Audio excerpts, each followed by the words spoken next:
Welcome to LCAP Legacy, Decades of Dedication, the podcast that celebrates the incredible individuals who have shaped the heart and soul of the Lawrence County Community Action Partnership.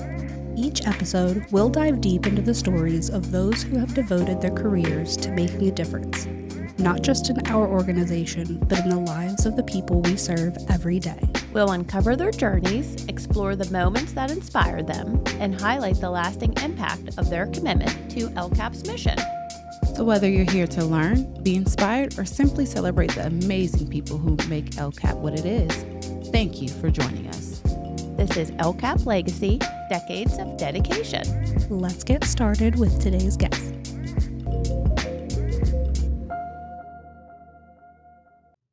You're now listening to LCAP Legacy, Decades of Dedication, and we are back in the studio for another special episode. We have made it to episode 31, and in the studio, I have my wonderful co-hosts with me, Kim and Amber. Hello. Good afternoon, everyone. And this week, our guest has been with LCAP for the past 13 years, and her name is Stephanie Glavan. She is currently the Community Supports Coordinator. So, Stephanie, thank you so much for joining us in the studio today. Thanks for having me. So I know you are nervous, but we're going to go ahead and dive right in. I learned right before we hit record that you got started here as an intern. So take us to the beginning. So I think that back in like 2012-ish that they were hiring a bunch of like part-time intern people. I came on with, I don't even know how many, maybe like 6 or 8 people at the time. And kind of did like a spring into summer internship, and unfortunately at the end of that, there wasn't really any movement for us to be able to stay on. But after they did some rearranging and they actually brought in or divided the department up into coordinated intake, one of the case managers had switched over to that department, that focus area. And so I got a call back and was offered a case manager position. And since then, it's been history, I guess. Nice. So throughout the internship, you were mostly focusing on like community support and like case management. Is that what the internship was focused on? Yeah, back then it was more so emergency support. So it was all housing related. Nice. Mm-hmm.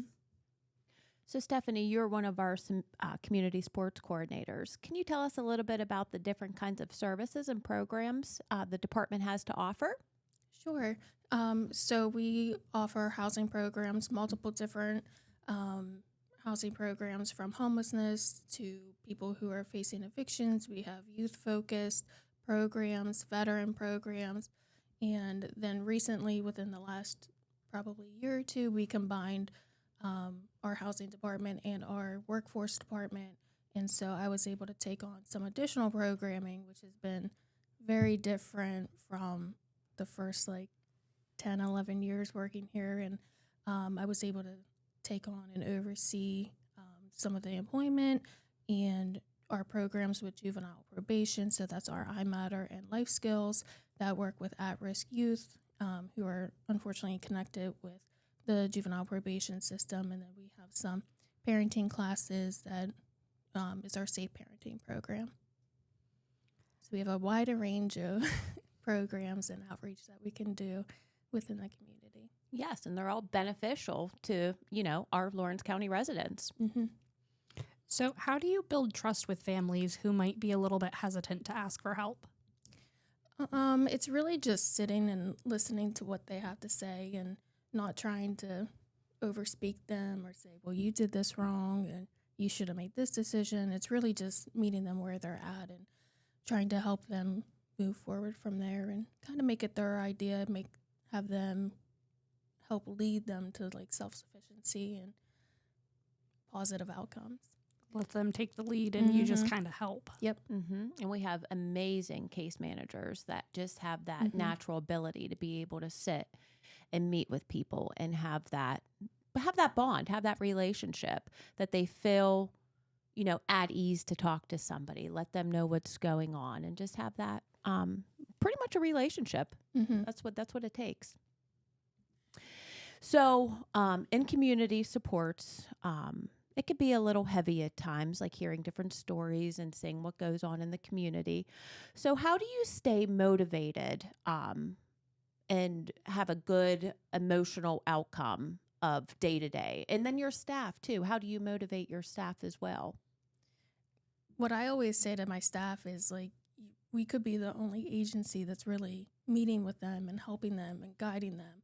So we really want to be like that sounding board for them. And I guess I want to be the sounding board for my staff as well. And just help them. You are, because I talk to a lot of the case managers and they say all the time, and I tell you this myself, you are the most kindest, sweetest, always there, always giving good advice. You're just your personality, how relaxed you are, the education that you give back, the feedback. You do a really great job at what you do. Thank you. Yes. And community support often means wearing a lot of hats. You said, you guys have so many different programs, so many different people that you're meeting. So what's one unexpected skill that you've learned on the job throughout the years? Oh, that's a hard one. I feel like I was so shy coming into, this field of work. Mm-hmm. I guess it's just that you kind of become yourself. You find skills that you didn't know that you had, and you just really develop throughout your years here, put into different situations and scenarios, whether that's with coworkers or, your clients. It just helps you develop, and I guess that's you just find your niche. Yeah, you find your niche. And yes, and you just go with it. Yeah, and we have such great, a team of people that, they help you to develop and see what kind of skills you have to offer. And like you said, as we grow and as we learn, if we're coming into this field maybe right after college, I mean, you learn so much through the time and you see different things, and it's just through experience. Mm-hmm. And if you could, give advice to your younger self, what would you have said? And now, you're 13 years in and you've seen how your role has developed and how the programs have developed around you. So what advice would you have given yourself? I would say you know more than you think you do. Missy Russell used to tell me that all the time, and she's helped me build confidence. She was my supervisor before, so you have to find your confidence, and it'll come. Now, is there a particular story that really stands out to you where you could see the work you're doing really made a difference for a family? Jeez. Probably Probably hundreds a lot. of hundreds. Yes. It's been a while since I've worked one-on-one with families, but I wouldn't say one in particular that I can really remember. You have multiple successes, so you always want to try to, focus on those positive outcomes, and just maybe not even seeing a family who came in under a hard time come back in, or it's maybe 5-10 years later that they come back in and need some type of service with us. So that's always a success. It's always nice to see too, like you mentioned, as the kids get older and then their kids are back with us, and LCAP's a great school for preschool or early learning, and just those referrals and that trust that we build within the community. And like you said, there's hundreds of people, thousands of people really, that I'm sure come across your mind when you're thinking about that. So how do you coordinate, Steph, in our community sports department with different agencies and service providers? Well, I do host our Lawrence County Housing Options team. We meet once a month, and for a while there through COVID and through the pandemic, it was virtual, but we hold in-person meetings now, and we kind of go from agency to agency, help other agencies and organizations maybe go on a tour and see what really other services that these agencies have to offer. But I would say you build trust and communication. You follow up when you say you're going to follow up, and you present your programs and information, and you ask others for help.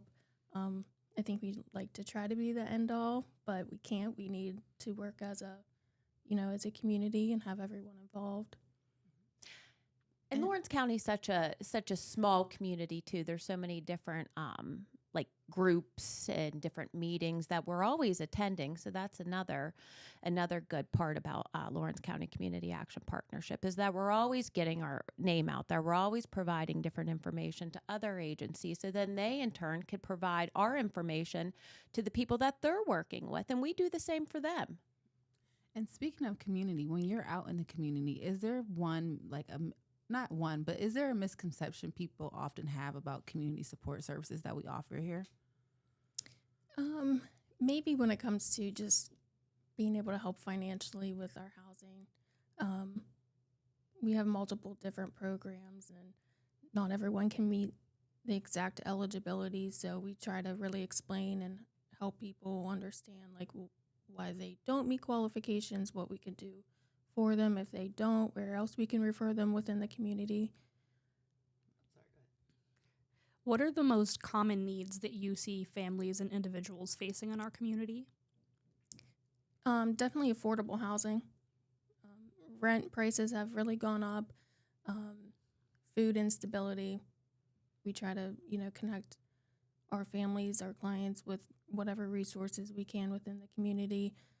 Transportation's a really big issue too. There's a city bus, but there's not a lot of we have our transportation programs here, but sometimes, just getting back and forth to work hand in hand with daycare. So there could be multiple barriers. And if you could incorporate any program or service that you would want to without having to worry about a budget or just the logistics that go into it, what's something that you would look forward to implementing?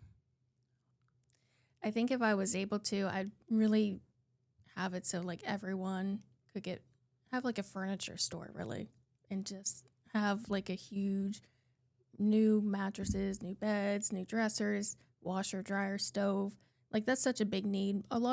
Some of our programs can purchase those items, but not all of them, and it's a really big need. You have people moving into a new house who's maybe coming through as homeless or even facing eviction, and maybe it's not working out that they can take everything to their new home.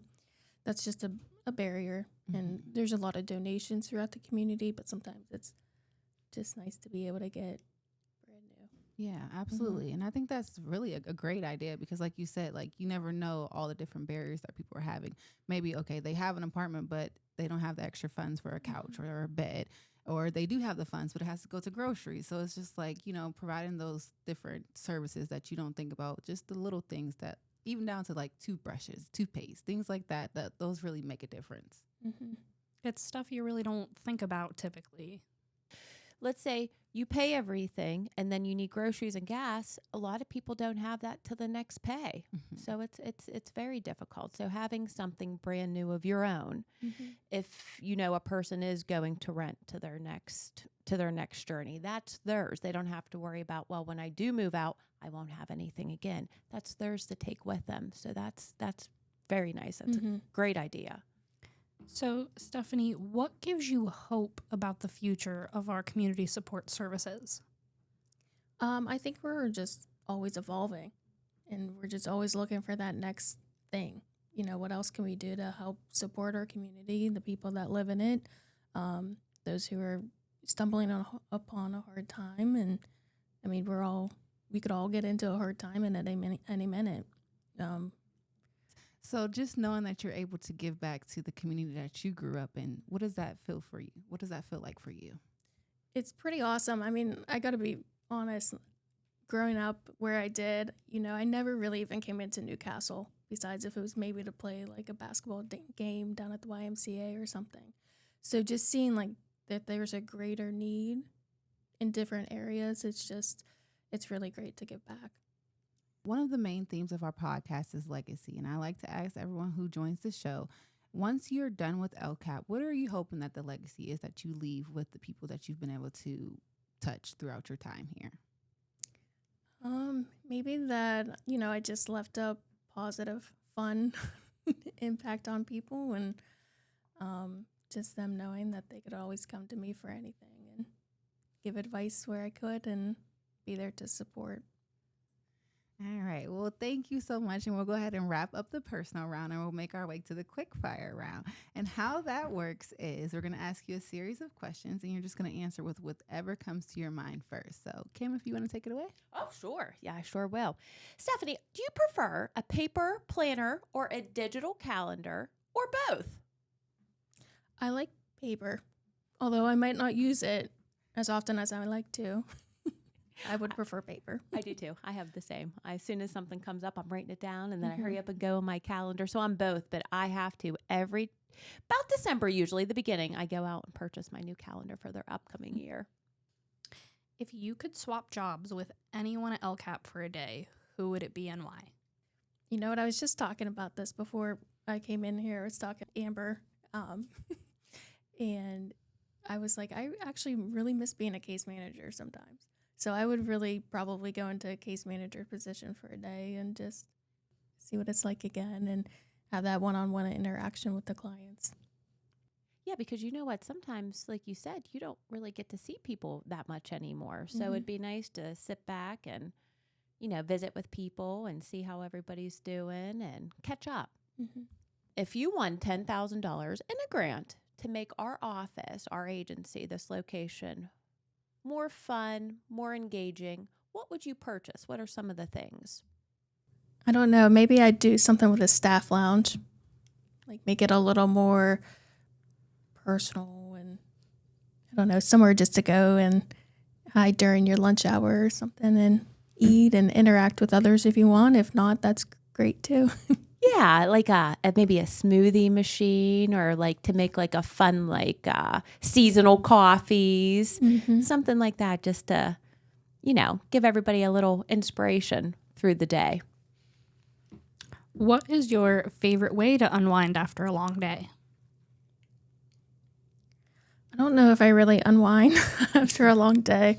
I go home and I usually just do my side job, which is making earrings. So I'm usually working all day long anyway.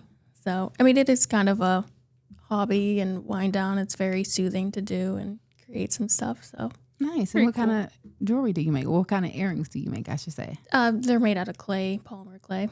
So Oh, I've been that's doing that. neat. Nice. And you sell them? I do. Nice. Oh, well, go ahead and plug yourself in. We're not going to just go right past over that. Let's talk a little bit about your business. So I've been making polymer clay earrings for about, I think, 5 years. I started it during like the first month of the pandemic and saw someone on social media making them. I'm like, you know what? I think I can do that. And then I started and I've been doing some vendor shows and that's kind of like my little creative outlet that I do. And I love it. People love them. And That's so much fun. She's out in the community, not just some vendor shows. You're everywhere. She does so much like through the spring, the summer, and the fall. Is the fall your busiest? yeah, I'd say so. Yeah, she's out every weekend somewhere at different community vendor shows. So they're beautiful. You do bracelets too. I do. Bracelets, yeah. So if you haven't had a chance, check her out on Facebook. Is it Steph by Clay? Clay by Steph. It's Clay by Steph, yes. She posts and they're seasonal. I mean, they're absolutely beautiful. I've purchased a few over the years and they're very amazing. Thanks. Yeah, they go with everything. Yeah. And then if you were stranded on an island with 2 coworkers, who are you picking and why? This could be tough. I love all my coworkers, but I'll have to say Missy and Kathy. It's just like the 3 of us together. We'd have a good time on that island. If you could have any animal as an office pet, what would you pick? I'd probably just bring in one of my cats. If I brought any of my cats in, I'd never get anything done. They'd get into too much. Yeah, I was it'd gonna say that be probably really made you distracting. Happy. She loves cats too. If you could describe your time at LCAP in one word, what would you say? I'd say eventful. Very eventful. You never know what you're coming into, and your coworkers keep it interesting, and your clients keep it interesting, and things change throughout the years, and you just never know what you're going to come into, and it's been very eventful. Nice. Well, thank you so much for joining us here on the podcast. And before we in this episode, is there anything you would like to get out to the community or you would like to say? No, just thanks for having me. Thank you for coming on. Yes, We were thank excited. you. Absolutely. Yeah, we were very excited to know that you were coming in today. Well, that will do it for episode 31 of LCAP Legacy Decades of Dedication. And once again, thank you guys for listening. And thank you, Stephanie, for joining us here in the studio and telling us a little bit about yourself. Thank you. And we'll be back next week with another special episode and another special guest. So tune in. Have a great day. Have a wonderful week.